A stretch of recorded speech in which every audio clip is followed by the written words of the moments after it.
MBBS में 24 के बजाय होंगे अब 21 विषय। 10 वर्षों में एमबीबीएस कर लेना होगा पास। एनएमसी ने छात्रों के लिए जारी की नई गाइडलाइन। प्रथम वर्ष को अधिकतम 4 वर्षों में करना होगा उत्तीर्ण। Jawaharlal Nehru medical college and hospital Bhagalpur समेत देश के सभी मेडिकल कॉलेजों में एमबीबीएस की पढ़ाई में अगले साल से बहुत सारे परिवर्तन हो जाएंगे दोस्तों।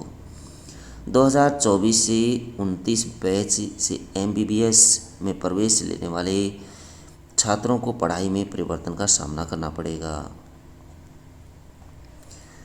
एनएमसी नेशनल मेडिकल काउंसिल ने एमबीबीएस की पढ़ाई को लेकर नई गाइडलाइन जारी की है। इसके तहत अब एमबीबीएस में 24 के बजाय 21 विषयों की पढ़ाई होगी।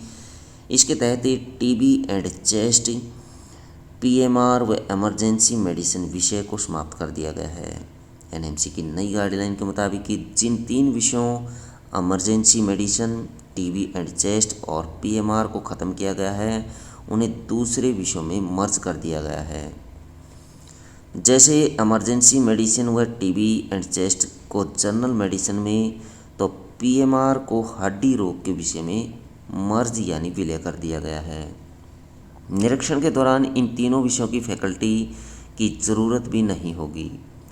बदले नियम के तहत मेडिसिन की फैकल्टी अब टीबी एंड चेस्ट व इमरजेंसी मेडिसिन विषय को, हड्डी रोग विभाग की फैकल्टी पीएमआर विषय को पढ़ाएगी। अधिकतम 10 वर्षों में एमबीबीएस करना होगा पास। अब तक एमबीबीएस प्रथम वर्ष को उत्तीर्ण करने की कोई समय सीमा नहीं थी।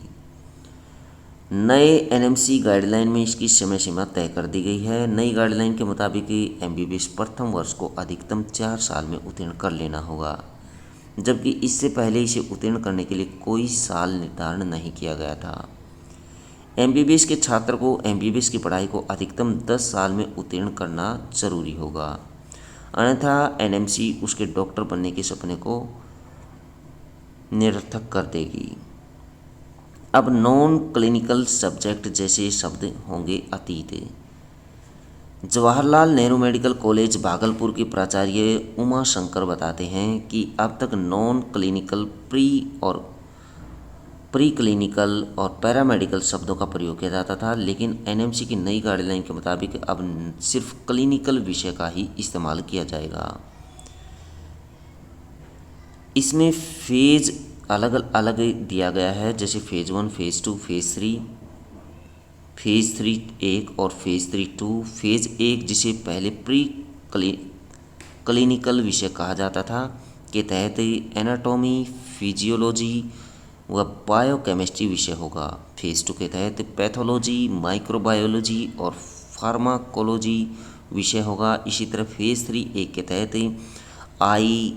ENT, PSM, FMT विषय होगा। तो फेज़ 3 2 के तहत मेडिसिन, सर्जरी, सतरी व प्रसव रोग व पीडियाट्रिक्स के विषय होंगे।